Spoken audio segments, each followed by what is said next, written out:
Hey, how's it going everyone? Pragmatic Addict here. So tonight we are looking at the latest Studio Ghibli film and what is said to be the next final film from Hayao Miyazaki, Boy and the Heron. So as far as like the formats for this film, obviously there is the original standard one, which is the Japanese version, and then there's also the English dub. Now, I'm mentioning this because I was supposed to attend a screening of this sometime last week. But I actually held off on it because my two best friends, Jacob and Kitty, which you guys know, they all wanted to go see the film together. So I held off on it.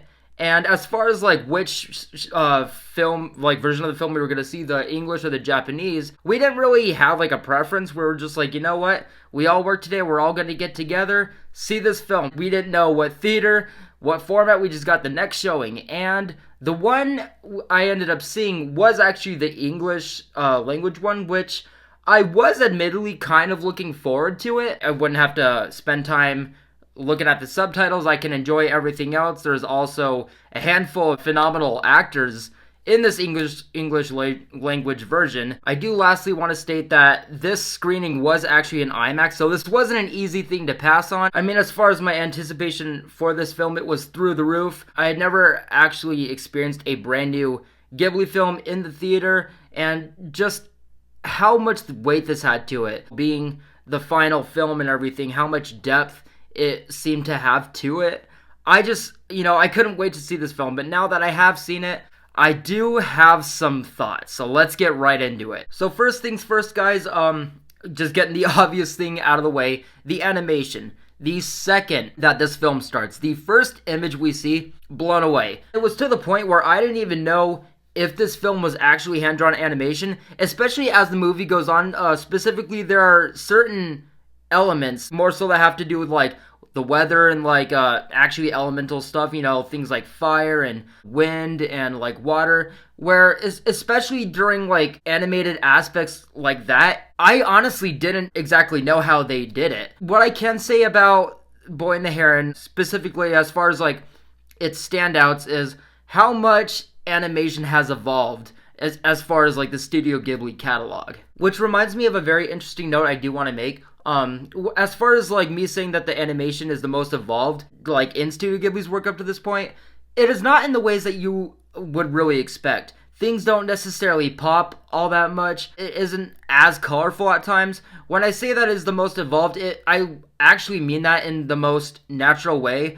Things just move so fluidly where, again, at times I'm like, there's no way that this was hand-drawn. They obviously incorporated something into that, which, again, I wouldn't know. I'm not an animator, but goddamn, is it the best that Studio Ghibli has brought in that aspect to date. Now, with that out of the way, guys, just talking about the obvious thing, the animation, I do want to state, I wanted to love this movie, and there are a lot of issues I had with it. Kind of how I felt about the animation, where I thought that there was a lot of great things about it, but it also didn't offer like the best, as far as, for example, like colors and everything.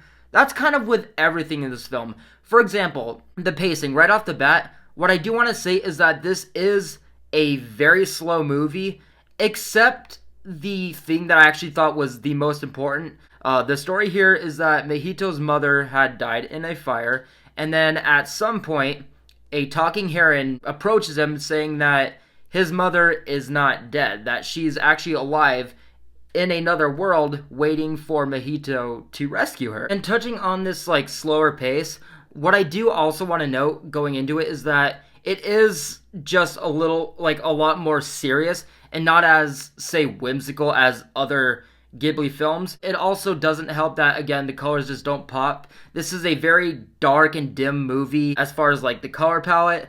But something else that I do want to state, like as far as this film being a little bit slower, is that the only thing that actually felt sped up or like rushed as far as the pacing or whatever was actually, weirdly enough, the thing that was the most important, that I think should have been the main thing that wasn't sped up. Like, what I'm trying to say is that everything else, like, that felt slow and just kind of dragged in this film should have been sped up, but the only thing that actually was the most important thing, which is Mahito's, the story with him and his mother. That whole thing just feels kind of rushed and not as impactful or, like, as significant as it should have been. Like, some obvious, like, things as far as the character arc that should have taken their time and should have been more impactful and more, intense. Like, for example, how the kid gets the scar on his head. That is shown, but it's not made out to be a big deal. It goes by very quickly. It's more so in the background, and it just doesn't give you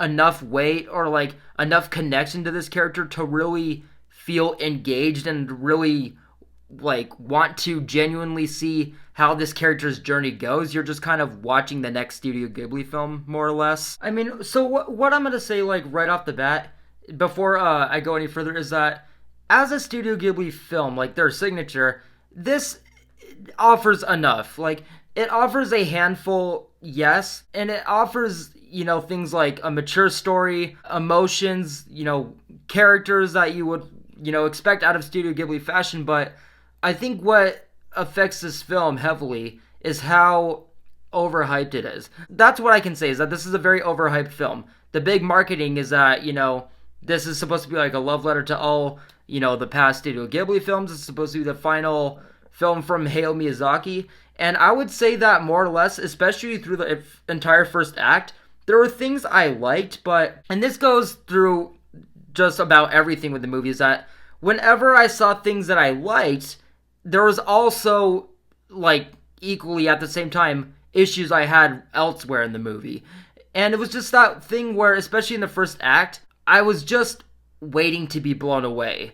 I went into this film expecting, like the marketing says, the final Studio Ghibli film. I wanted to see, how far they had come up to this point as far as the company Studio Ghibli. I wanted to see, like, maybe the most emotionally impactful film, the most important storyline.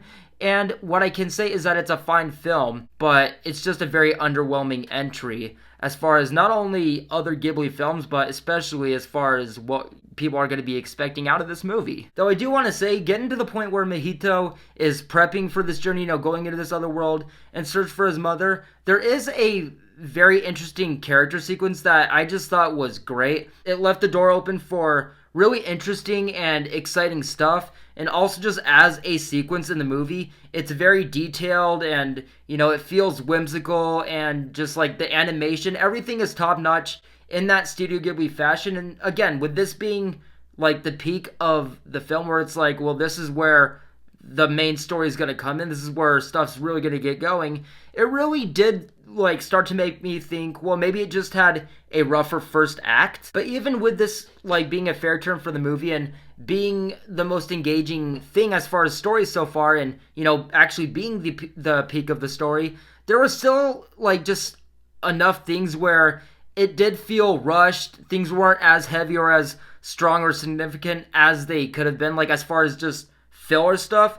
Like everything that was in the background, or everything like filling up the runtime in between chapters of the film, it just felt just not that important. And there was at times where it, like, I actually started to think that the main story that we thought we were going to get in this movie, I didn't really see the direction where this movie was going. I didn't see what its goal was. There were times where things were just, like, things that were clearly important were kind of pushed off to the side, and we were, like, forced to focus on things that should have been the minor things, where it actually confused me as far as, like, what the film was trying to tell, where it was going to go. And in a movie like this, I kind of want to have an idea where the movie's going to go. I want to be able to follow the character. I want to be able to be attached to the story. I want to see and have an idea of where we might be hinted at going next. And, there was a lot of times in this film where I was just lost in the wrong ways. We're focusing on, like, certain characters throughout the story, and I'm not going to say that they don't have an effect, but things aren't made entirely clear until, like, a good halfway to this movie. You're like, well, why are we seeing these characters? Why are these things happening? Because a lot of times, things do just kind of, for a while, just feel like they're just happening. Just because it's like, well, look at this great animation, or, this character is, an interesting enough character, but it never felt really necessary, or like, again, we were going in a direction that we knew we were going in with this film. And, it's tough because there is charm here, and, the animation at times is actually just fucking heart-stopping. And as far as the characters in this film, in their own right, they are, fine. And, I think more or less what they should be. But it felt more so like there was instances of rewarding material in an otherwise underwhelming and just kind of awkward and inconsistent entry in the Studio Ghibli catalog. And touching more on the characters, I think, my biggest issue with it is that these were, likable characters and interesting and important even characters in their own right.